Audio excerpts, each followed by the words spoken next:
우리 교회는 성경을 통독하고 있습니다. 올해로 3년차 성경 통독인데 그리스도 중심 성경 통독 리딩 지저스를 우리는 함께하고 있습니다. 광고로 말씀드렸듯이 이번 주는 말씀을 읽지 않습니다. 읽지 않는다고 하니까 입이 찢어지시는 분들도 있는데 여러분들 안에서는 완독하신 분들은 말씀을 다시 되새기는 그런 은혜가 여러분들 안에 있기를 바라고, 미완독이신 분들은 또한 이 시간들을 통해서 잘 따라오는 은혜가 여러분 모두에게 있기를 소망합니다. 특히 우리가 지금 지난주 또 다음 주 함께 읽어야 될 본문이 사도행전 말씀입니다. 2주간 동안 사도행전의 말씀을 보게 되는데, 사도행전의 그런 주제는 성령을 받은 교회가 예수 그리스도의 복음을 땅끝까지 증거하는 이야기입니다. 그래서 이 사도행전의 그 모습은 교회의 태동이라던가 성령의 역사들이 매우 구체적으로 잘 기록이 되어 있습니다. 그래서 사도행전을 사도행전이라고만 말하지 않고 바로 성령행전이라고도 이렇게 이야기를 합니다. 왜냐하면 1장서부터 28장까지 성령의 끊임없는 역사가 바로 드러나기 때문입니다. 예수님께서 성령을 주실 것을 약속하셨고, 성령을 받은 사도들이 예수님의 승천 가운데서 이제 복음을 들고 나갈 때 성령의 역사들이 그 사역의 현장 구석구석에 나타납니다. 그걸 잘 표현해주고 있는 것이 사도행전 1장 8절 핵심 구절이죠.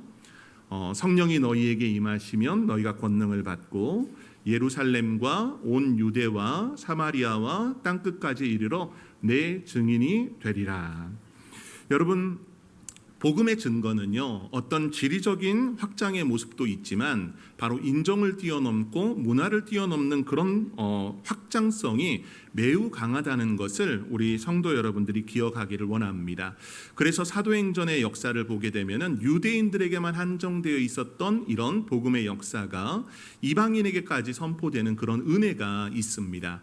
우리 오늘 대표 기도를 하신 장로님의 기도 가운데서도 우리나라 대한민국의 기독교 역사는 과히 길지 않습니다. 1885년 4월 5일 2명의 선교사가 이 땅에 들어온 가운데서 복음이 시작이 됐는데, 이제 그 복음의 역사가 140년밖에 되지 않은 짧은 역사지만은 큰 부흥이 이 대한민국 조선 땅에 있었고 지금도 그 복음의 능력으로 살아갑니다. 한국 교회를 흔히 이야기할 때 4명 중 1명이 기독교인 그리스도인이라고 말합니다. 하지만 여기에는 큰 문제점이 있어요. 어떤 문제냐?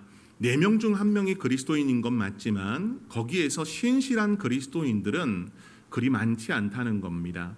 그리스도인이라고 하는 옷은 입었지만은 우리의 생각, 우리의 사상 모든 곳은 너무나 아직도 세속에 붙들려 있는 것이 우리의 모습일 수 있다는 겁니다. 여전히 이 자리에 나와 있지만 하나님을 예배하기보다는 하나님보다 분명 더 큰, 더 사랑하는 무언가가 우리에게 있는 것이 사실입니다. 돈이 될 수도 있고 어떤 관계의 모습일 수도 있고 정치나 권력, 명예 이런 것들이 여러분들 안에 주님보다 앞서는 것일 수 있습니다. 그러나 성령이 우리에게 찾아오실 때는 그런 모든 역사들이 우리 안에 있는 모든 죄와 허물의 역사가 예수 그리스도의 십자가의 보혈로 깨끗해짐 가운데서 성령으로 살아가는 은혜가 우리에게 있다라는 겁니다. 그런 것을 통해 본다고 했을 때 교회의 모습은 분명히 달라야 됩니다. 성도의 모습도 달라야 되지만 우리가 소위 이야기하는 한 교회를 다니는 교회 공동체 또한 세상과는 달라야 됩니다. 어떤 모습이 바른 모습일까요? 그저 우리는 모여서 우리끼리 교제하는 공동체가 아니라 바로 보내심을 받은 선교의 공동체로서 복음을 증거하는 그 사명이 우리에게 있다라는 겁니다. 그래서 교회의 그 본질의 모습을 보면은 성령 안에서 예배하고 또한 성령 안에서 세상 가운데 나아가서 세상을 변화시키는 자들로 살아가야 한다라는 겁니다. 그 변화는 우리가 뭔 큰 세상적인 큰 일을 이루고자 하는 것이 아니라 바로 우리의 삶의 자리가 예수님이 함께 하신 가운데서 복음의 역사가 더해지고 하나님의 나라가 이루어지는 것, 그것이 하나님이 가장 원하시고 바라시는 것입니다. 여러분, 오늘 우리는 추석 연휴 기간을 보내고 있습니다. 아마 추석 당일이 내일이기 때문에 많은 분들이 아직 귀성 중에 있고, 내일 이제 오후쯤 되게 되면은 귀경을 하기 위해서 또 분주한 모습을 보일 것입니다. 오늘 우리는 이 귀성의 부분이든 귀경의 부분이든 오래간만에 가족들과 함께 모였고, 또 어제 저녁이 됐든 오늘 아침이 됐든 맛있는 음식들을 나누면서 즐거운 시간들을 보내고 계실 겁니다. 그런데 명절이 늘 기분 좋고 또 기쁘고 또 웃음만 있는 것은 아닙니다. 겉으로는 표현하지 않지만 마음 한 구석에 여전히 풀리지 않는 그런 관계에 얽혀진 매듭들을 가지고 있는 성도분들도 있고, 경제적인 그런 차이에서 오는 서운함이라던가 또 시험을 앞두고 또 장래의 부분 때문에 굉장히 힘들어하고 있는 지체들도 우리에게는 있습니다. 여러분, 어떤 분들은 연휴가 빨리 지나갔으면 좋겠다라는 분들도 계세요. 겉으로는 정말 풍요하고 기분 좋고 그렇지만은 마음 한 구석 한켠에는 항상 공허함이 있는 것이 바로 우리 인간의 모습입니다. 이런 공허함이 우리를 괴롭히지만 바로 하나님께서 그 공허함 가운데서 그 공허함을 사용하신다는 것. 그래서 하나님은 우리의 모든 부족함을 통해서 그 안에 부족함 가운데 우리를 부르시고, 그 부르심 가운데서 우리의 모든 공허함을 채우시는 은혜가 여러분들 안에 있음을 기억하기를 원합니다. 바로 오늘 어떤 사람이 등장을 하느냐, 에티오피아 네시라고 성경이 기록하고 있는 이 네시의 이야기가 본문에 등장을 합니다. 성경을 봉독하면서 35절서부터 함께 봉독을 했는데, 사실 이 본문은 26절서부터입니다. 8장 26절서부터 40절까지의 본문이다가 보니 좀 길기 때문에 여러분들과 다 함께 봉독을 하지 않았습니다. 오늘 이 본문을 보게 되면은 갑작스럽게 빌립이라고 하는 그 집사가 이 성령의 인도하심을 받고 광야로 나가는 장면이 먼저 기록이 되고 있습니다. 여러분, 우리가 삶을 살다가 보면은 광야를 지나쳐야 될 때가 있습니다. 그 광야는, 성경에서 나타나는 이 광야는 마치 고요하고 아무도 없고 피폐해 있는 것처럼 보이지만은 광야의 의미는 그런 의미가 아닙니다. 그 광야를 통해서 하나님을 만나는 장소가 바로 광야라고 하는 곳입니다. 여러분, 이스라엘이 출애굽 이후에 가장 먼저 갔던 곳이 광야이고요. 또한 세례 요한도 광야에서 회개하라라는 선포를 했었고, 또 엘리야 같은 경우도 아합 왕 이세벨 여왕을 피해서 도망갔던 곳이 바로 광야라고 하는 장소입니다. 광야는 우리에게 필요 없는 곳이 아니라 바로 필요 있는 곳입니다. 그곳을 통해서 하나님을 만나는 장소이기 때문입니다. 그런데 오늘 하나님은 이 빌립더러 광야로 내려가게끔 하십니다. 빌립이 어떤 곳에 있었습니까? 빌립은 예루살렘에 거하다가 이 박해로 인해서, 바울의 스데반의 순교에 의한 박해로 인해서 이 사마리아 지방으로 올라갑니다. 예루살렘을 중심으로 해서 사마리아는 올라가는 북쪽에 있어요. 위치에 있습니다. 근데 이 사마리아에서 어떤 역사가 있느냐? 귀신을 내쫓고 병자가 고쳐지고, 이런 가운데서 많은 사람들이 예수님을 믿기로 작정하는 역사가 있었습니다. 그런 역사를 경험하며 어찌 보면은 빌립은 가는 곳곳마다 사마리아 사람들에게 환영을 받을 수 있는 그 자리에 있었습니다. 심지어 성경은 어떻게 그것을 표현하고 있느냐? 8장 8절 말씀을 보면 우리 함께 이 말씀 읽어볼까요? 시작. 그 성에 큰 기쁨이 있더라. 여러분, 이들이 맞이했던 그 기쁨은 큰 기쁨이라고 합니다. 이 큰 기쁨의 역사에서는 아마 어떤 분들은 귀신이 떠나갔기 때문에 그들이 기뻐했을 것이고, 어떤 사람들은 병이 났기 때문에 기뻐했을 것이다 라는 것도 있지만, 이 성에 기뻐할 수밖에 없는 그 이유 중 하나가 그들이 바로 예수 그리스도를 믿고 그들의 삶의 변화의 역사가 있었음을 우리는 헤아려야 됩니다. 이런 곳에 빌립은 사마리아에 만나는 많은 사람들에게 환영받을 수 있는 존재였습니다. 그리스도인은 환영받는 자리에만 있는 것일까요? 우리는 항상 환영받고 남들이 나에게 먼저 악수해주고 알아봐주고 인기 있는 곳을 원합니다. 그런 것 원하지 않으세요? 다들 그런 것 원하시잖아요. 누군가 나를 받들어주고 나를 알아주길 원하는 곳에 거하려고 하는 것이 우리 인간의 습성입니다. 그러나 빌립을 보게 되면은 성령의 인도하심이 그곳을 떠나 광야로 가게끔 합니다. 광야로 나가는 것, 여러분, 그것은 하나님께서 빌립에게 또한 요구하신 것이고, 그것을 성령을 통해 역사하실 때 그 사명을 빌립은 그대로 따름의 모습을 보여줍니다. 빌립이 광야로 내려갔을 때 그곳에서 만난 사람이 바로 에디오피아 넷이라는 겁니다. 본문을 보면 27절 말씀입니다. 우리 이 말씀 함께 읽어볼까요? 시작. 일어나 가서 보니 에디오피아 여왕 간데아게의 모든 국고를 맡은 관리인 넷이가 예배하러 예루살렘에 왔다가. 아멘. 여러분, 여기 이제 본문을 보게 되면은 에디오피아 넷이를 광야에서 만나게 됩니다. 이 사람이 왜 이 길을 떠났는지는 우리가 정확히 알 수 없습니다. 왜냐하면 예루살렘에서 가사로 가는 길을 통해서 광야로 내려가는 길은 흔히 예루살렘에서 내려갈 때, 남쪽으로 내려갈 때 이 길을 사용하지 않는 길입니다. 이 길을 사용한 데는 어떤 여러 의도가 하나님 안에서는 있을 것 같아요. 오늘 이 에디오피아 넷이, 이 사람은 어떤 사람입니까? 국적을 본다면 에디오피아라고 되어 있어요. 이건 에디오피아라는 거는 신약 성경에서는 에디오피아라고 표현을 하지만 구약 성경에서는 구스라고 하는 이 곳을 이야기합니다. 이 사람은 구스 사람이에요.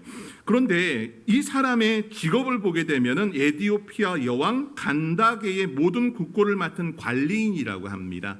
우리 성경에는 이게 관리인이라고 이렇게 기록이 되어 있는데, 이 관리인이라고 하는 그 뜻을 보게 되면은 능력자라는 그런 디나미스라고 하는 능력이라고 하는 단어를 사용해서 관리인을 이렇게 표현을 하고 있습니다. 그래서 이 사람은 그냥 그저 그런 관리자가 아니라 그 권력의 여왕의 힘을 입은 가장 능력 있는 재정을 담당하는 넷이었음을 우리에게 잘 보여줍니다.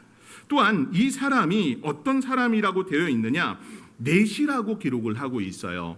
이 넷이라고 하는 단어가 이 헬라어로 찾아보게 되면은 성경에 두 번 딱 나옵니다. 마태복음과 사도행전에 나오는데, 마태복음에서는 어떻게 표현하고 있냐? 고자라고 표현을 하고 있어요. 우리는 그냥 이 사람이 넷이라고 하니까 뭐 환관쯤으로 이렇게 볼 수 있는데, 뭐 옛날에 그 환관의 그 모습은 이 거세를 하지 않은 사람도 뭐 환관이 됐다라는 그런 표현들이 있지만, 오늘 이 사람은 정말 고자인 이 넷이었다는 것을 우리에게 시사해주고 있는 겁니다.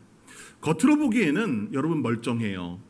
하지만 그는 말하지 못하는 약점의 부분들, 앞에서 많은 사람들이 여왕의 재정을 맡은 사람이기 때문에 고개를 숙이고 그 권력 앞에 무릎 꿇지만 뒤에서는 충분히 험담을 할 수 있는 사람이었다는 겁니다.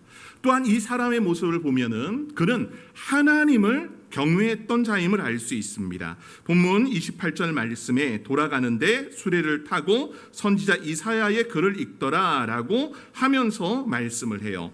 그가 왜 예루살렘에 왔느냐? 그 이유에 대해서는 성경이 우리에게 가르쳐 줄 때 바로 그가 하나님을 경외하고 예배함 가운데서 돌아가는 길임을 우리에게 시사해 줍니다.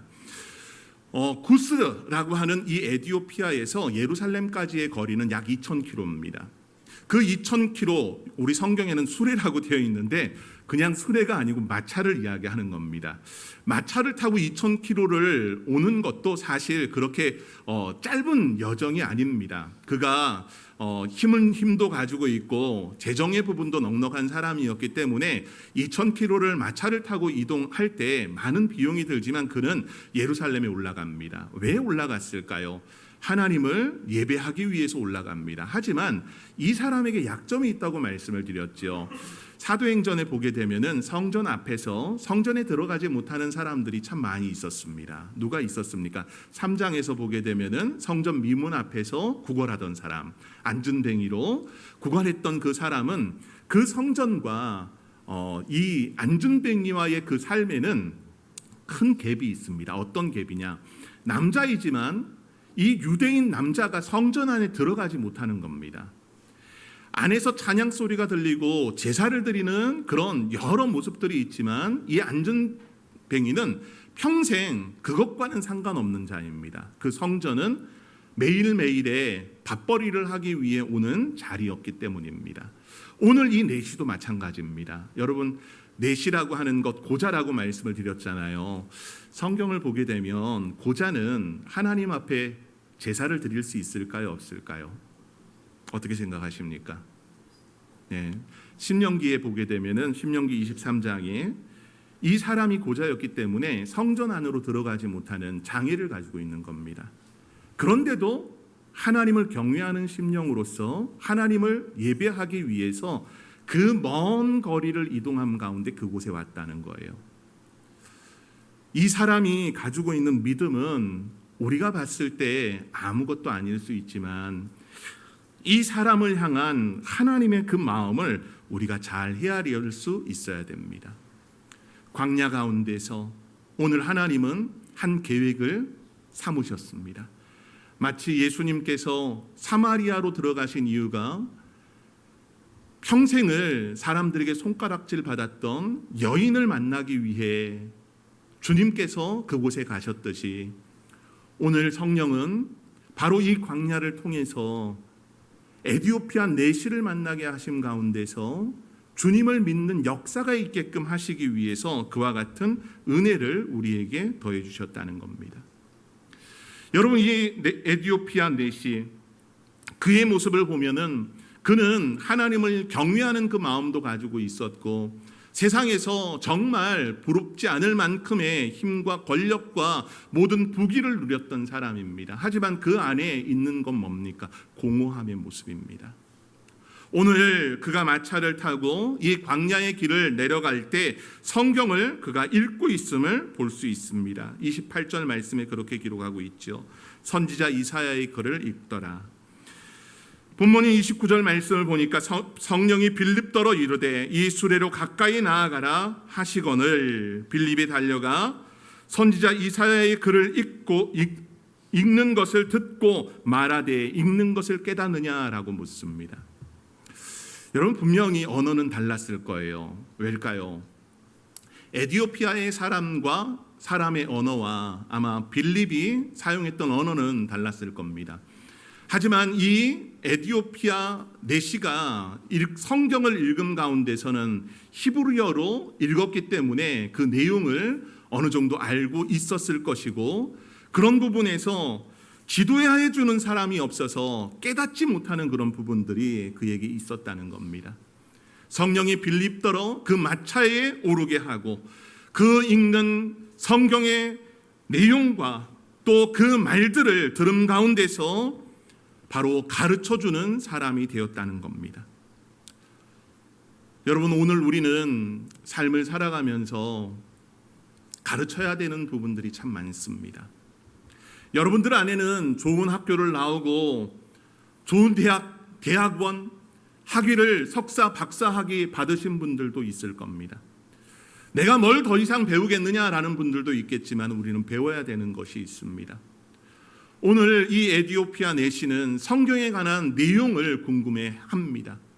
왜냐? 그 부분은 매우 가려져 있는 부분이었고 그 부분을 읽음 가운데서 해석치 못하는 부분들이 있었기 때문입니다. 하지만 빌립이 이 마차에 가까이 왔을 때 그의 모습을 본다면 에디오피아 내시와 복장에서부터 큰 차이가 있었을 겁니다.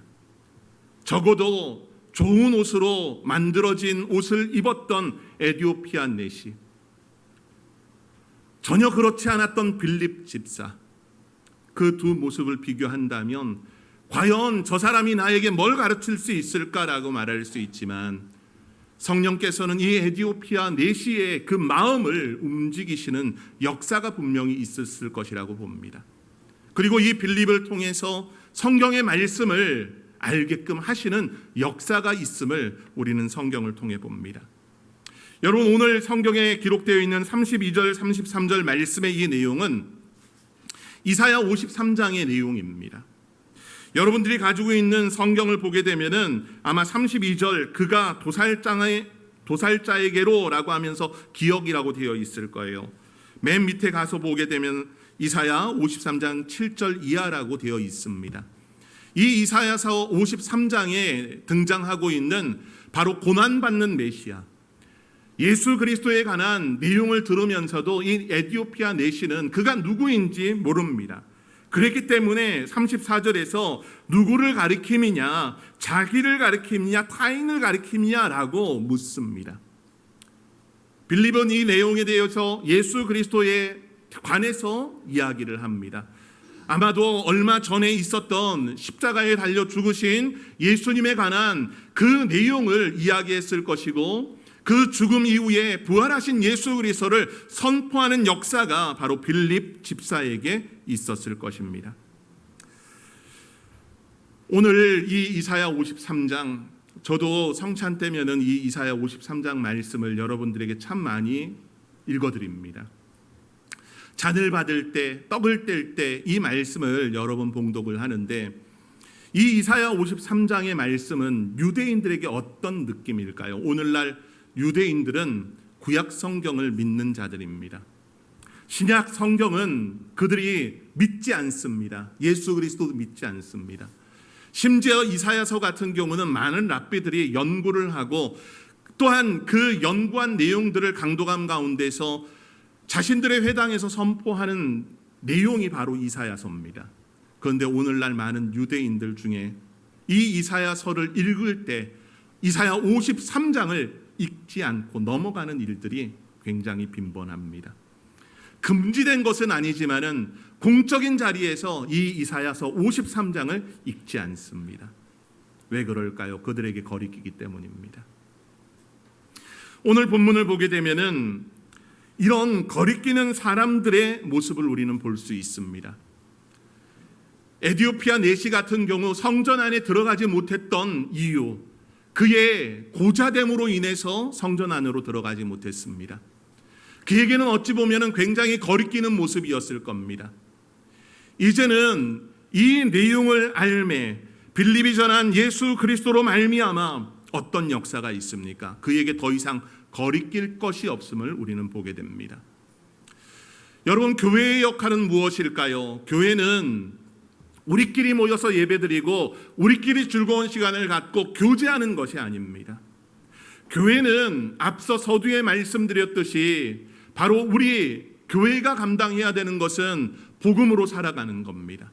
복음의 증인으로 우리에게 삶의 자리에서 복음을 선포하며 살아가는 것.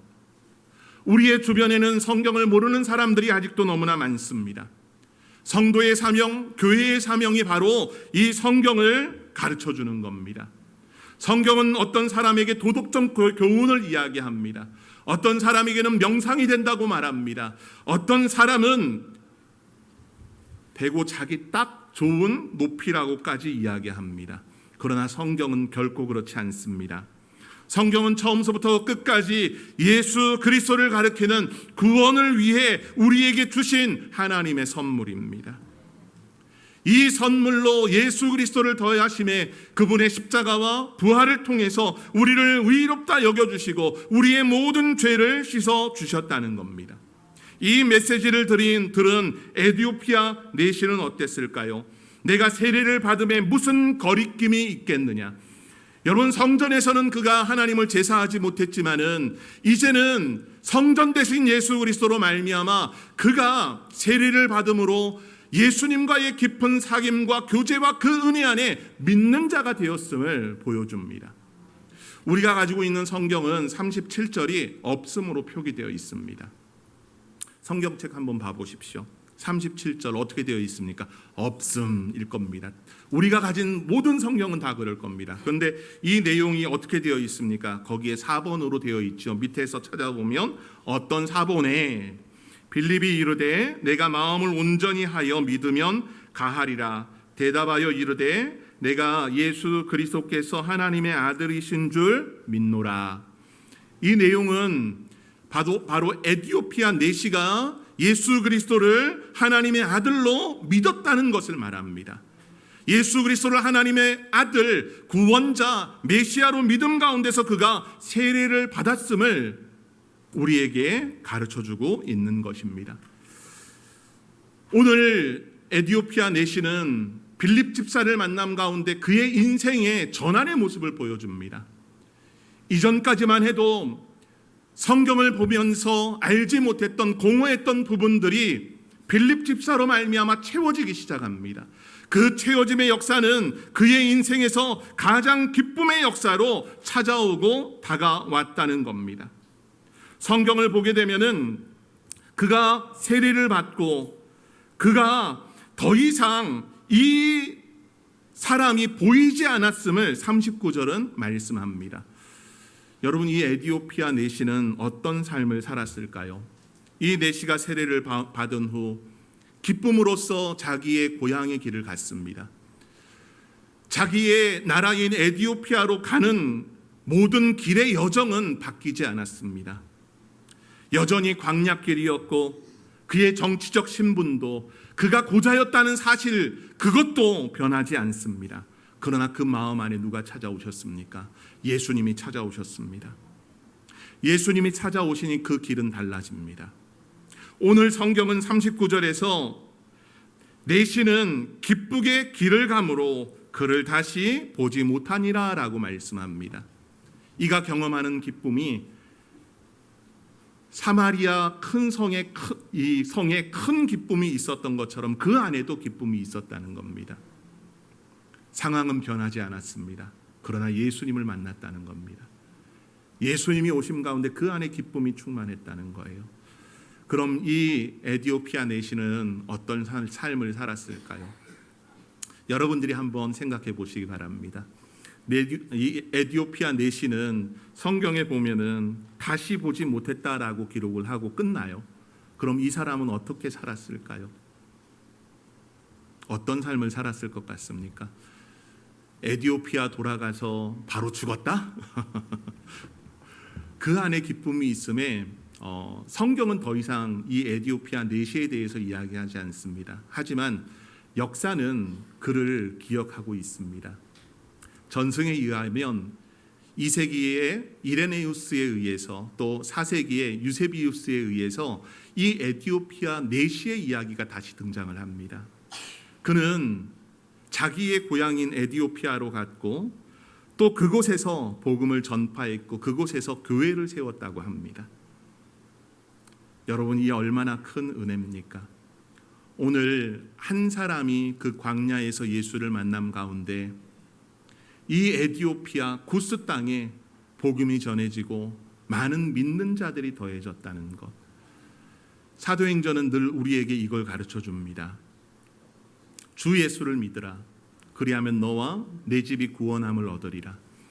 명절 연휴를 보내고 계신 우리 성도 여러분들, 이 자리에서 하나님을 예배하는 여러분들을 통해서 여러분들의 가정은 구원을 받았습니까? 아직도 마음 한켠으로는 눈물 흘리면서 믿지 않는 부모님, 믿지 않는 동기간들 놓고 기도하는 성도분들이 있을 줄 믿습니다. 오늘 한 사람을 성령을 통해서 빌립이 이 에티오피아를 내시를 만남 가운데서 그의 삶의 자리가 이 에티오피아 땅에 복음이 증거되는 역사가 더해졌듯이 저는 여러분들을 통해서 예수 믿는 역사가 이 추석 연휴 모든 가정에 충만하기를 소망합니다. 특별히 여러분들 기도하고 있는 여러분들의 VIP 전도 축제에 모시고 와야 되는 그분들을 위해서 끊임없이 기도하십시오.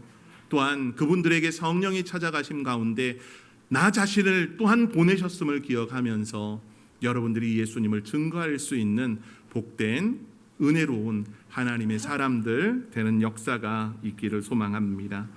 우리 성도 여러분들 추석 연휴 기간이 지나서는 또 하나님을 경외함으로 더욱 든든히 나가는 모든 성도분들 되기를 소망합니다.